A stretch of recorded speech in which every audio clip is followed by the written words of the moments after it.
Okay, hello and happy time zone.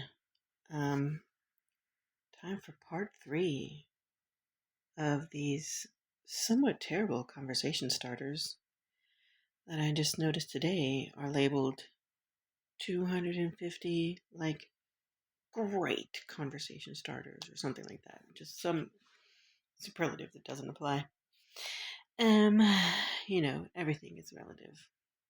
Let's see, pick up where I left off last time.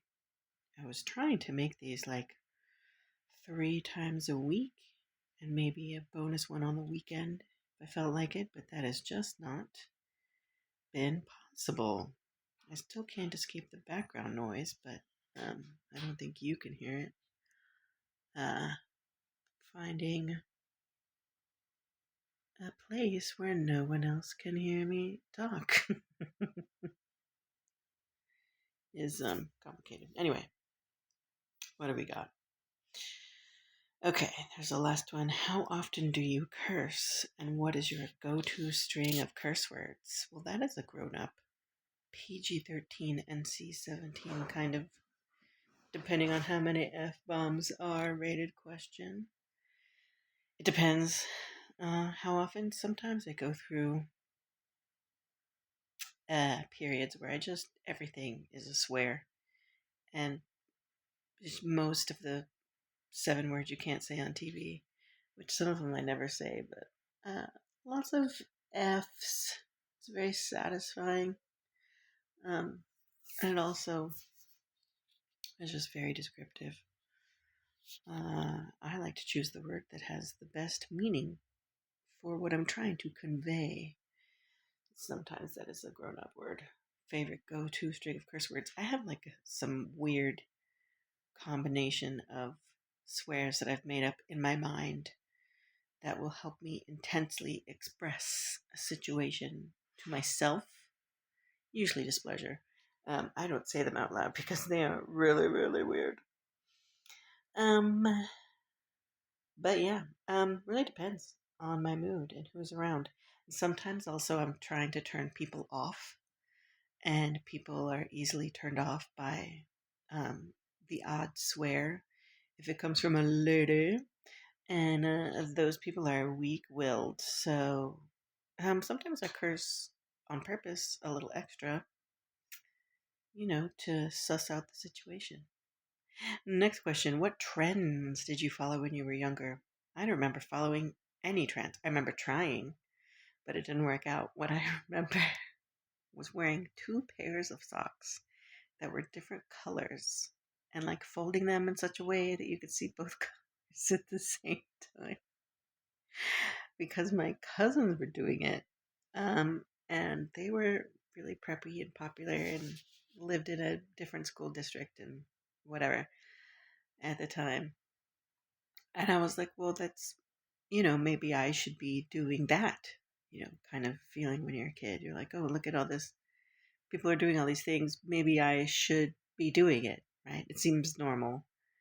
And then I just did not like the sensation of 2 pairs of socks at the same time. It wasn't cold. And they were just regular, thin, daily cotton socks. And so it was just goofy. I didn't stick with that for very long. I was a t-shirt, blue jeans, combat boots kind of girl through most of my school career. Um, let's see. Blah blah trends. No. What do you fear is hiding in the dark? Oh my God, so many things. Next question. What is the best period of your life so far? What do you think the best period? No, what do you think will be the best period of your entire life? I don't know. I feel like even with a crap childhood, the best era to look back on is usually at some point in childhood, right? Before you have financial responsibilities and, you can't do anything fun without getting arrested. Oh, I climbed a building I wasn't supposed to climb. Jail. Weird. That's weird. Um, However, I did recently talk to someone about I think someone asked something, it was probably the internet, about the best year Oh, look, it's snowing again. For God's sake, I'm over it. I'm I'm over it. I think I hate snow now. Anywho, um, I couldn't think of very many years in my life where something dramatic in kind of a negative way didn't happen. Someone I cared about died. Someone I cared about betrayed me. I moved to a place that turned out to not be good. Right, had a really terrible event happen. Whatever it was, I was thinking about, uh, when the best year of my life was, and I was like, well, I don't remember anything particularly horrid happened to me the year I was 7. And I think there was another year when I thought about it, but every other year of my life that I could think of, um, something happened that was upsetting in kind of a big way. My mom was like, "What?" She didn't like that, but my mom's a sweetie and she's very sensitive. What do I think the best period of my entire life will be? Good Lord, I have no idea, but I hope it's coming up. I hope it is yet to be and that it lasts a really long time.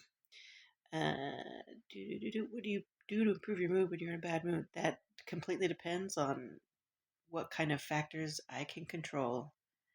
Normally I need to be warm. So if I have my electric blanket near me, I usually lay on or under it.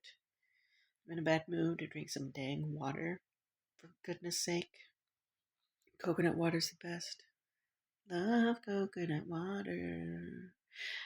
Canned with pulp, in case anyone's asking. I know glass is better, blah blah blah. Um, but the canned ones are big and usually affordable. I gotta get some today. Actually, I've got a headache already. What do I do when I'm in a bad mood? To improve my mood, I put on my big juicy headphones and I turn the bass all the way up, and I listen to songs with lots of bass and just let it jiggle my skull bones. And that feels pretty good. I also watch funny things, but when I'm in a bad mood, I can't think of the things that I like to watch that are funny.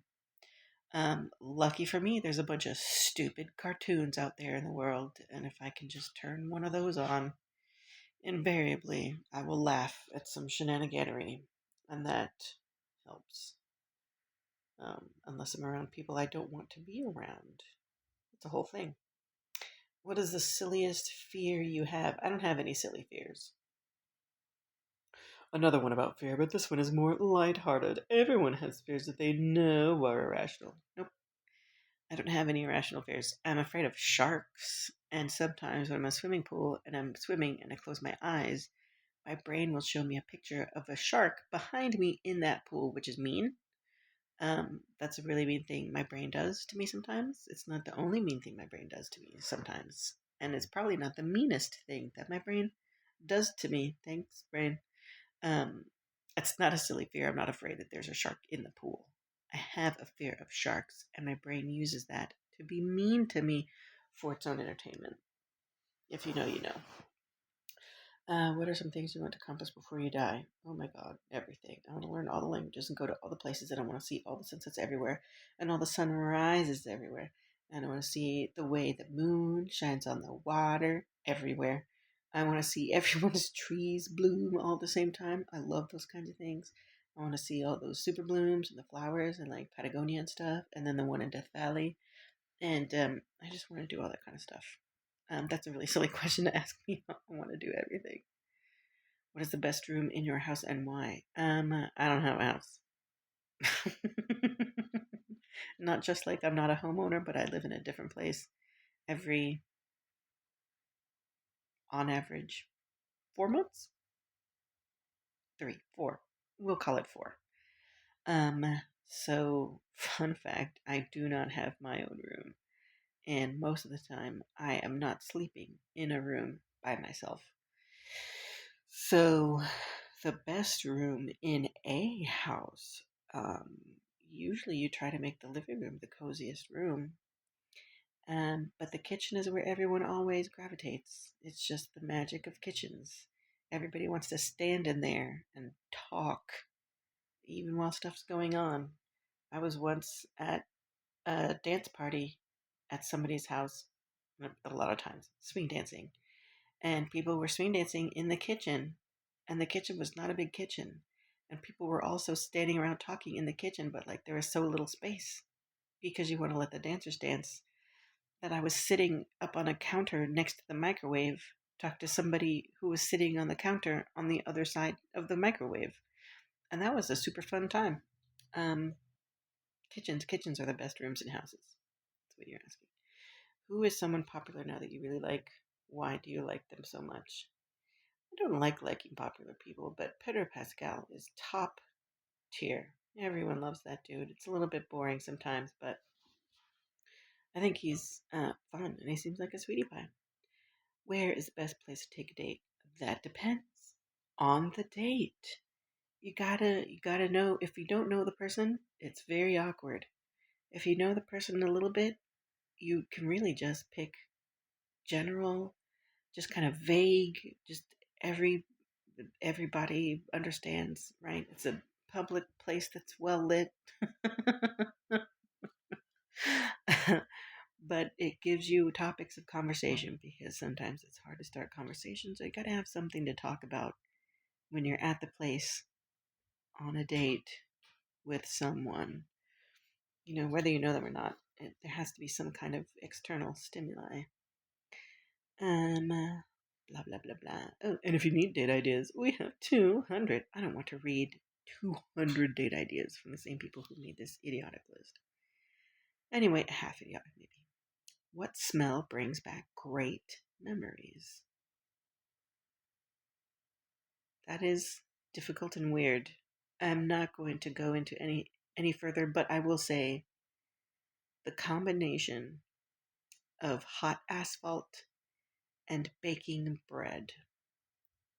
That's what I'm going to say about that. Haha, mysteries. What's the best pet name you can come up for a specific type of pet?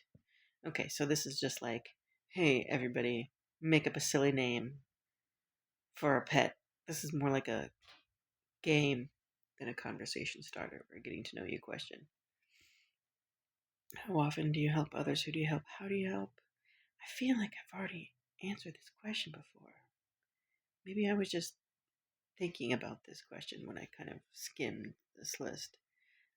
All the time, everyone I can, and however possible. There we go. What are you best at? Talking. I am the best at talking. This is question number 69. Nice. With this one, you might learn about a hidden talent, or perhaps a hobby you didn't know about. Both can be the beginning of an excellent conversation. I don't really like asking people questions with superlatives like this, right? What are you best at? That's like a ranking system. Like, also, we're not always encouraged to brag about ourselves. So it makes people, me, feel awkward sometimes. I feel like, hey, give me a list of stuff you're good at. And what are you the best at out of those things? And what are you better at than everybody? I just don't like it. I don't like it. Tell me what you enjoy doing the most. I don't want to know about the awards you've won. I don't want to know about you being in the 99th percentile. I give a hoot. You know what I mean? Do not. I'm much more interested in what people enjoy doing or what they would like to learn. Yeah, what makes you nervous? Literally almost everything. Almost everything makes me nervous. Who's the funniest person you've met? My big brother. And if you put us together, you just get a ridiculous soup of hilarity and absurd nonsensicalness. I'm sure my mom thinks that she doesn't get what we're talking about because, I don't know, we're comedic geniuses, but it's like everything we say to each other is a line from a cartoon or a song or a commercial. And they're so mixed up that you just have to have our specific experiences to be able to understand each other. You can't, we can't be in the same room for too long without completely erupting the quantum absurdity of the entire area. Yeah, that's my big brother. What weird or useless talent do you have? I don't think there's any kind of talent that is useless. Again, I don't like framing it like that. A talent that's useless. Useless. I don't like it. Um, wiggling ears, burping the alphabet. That's what they mean. I can't do anything like I'm hypermobile, so I can move. My joints bend too far, but that's a medical problem. That's not a talent. Um, hmm. What are some strange beliefs that some people have? This is a dangerous question. I find it strange that some people believe if they eat zombie flesh, they can be as cruel as they want to be with no repercussions. I find that awkward, but this is weird territory to get into. Who would be the worst person to be stuck in an elevator with? Uh, Someone dangerous or boring. How about the best person to be stuck in an elevator with? Someone safe and hilarious. We're going to circle back to my older brother. Or my mom. Very entertaining people that I feel safe around and can mostly handle themselves in awkward situations, such as being stuck in an elevator. Uh, Question number 75. This is the last one we're going to do today. What was the best birthday wish or gift you've ever received? My wishes are super vague. Can't say that I've ever had any of them come true because I don't remember them all, except that I make the same ones every time. And they're just kind of super vague life circumstantial things. Best birthday gift I've ever received. I tend to not, I guess, remember them. Really, because, if you give me something and I value it, then it just becomes a treasured item of mine. And I don't always remember offhand, especially if I'm not looking at it. Oh, this person gave me that thing once for my birthday, and it was the best thing ever. Um, I don't know. I remember all the bad gifts. I guess some people in my life who are not great at gift giving in general, and they do not know me, and so they will get what they want me to want, and then I'm like, oh, thanks. Yeah, this is great. I love that I have received a gift from you. Appreciate it, but it's not a great gift, and it's okay that people are terrible at giving gifts. All right, looks like my silence time is up. I'm gonna go and be mad at this snow. Hope everyone else is feeling good and gonna get hydrated, and that's all. I'm getting a little snuffy. I can kind of hear myself sort of congested. Any hoozles, happy time zone, everyone. See you next time.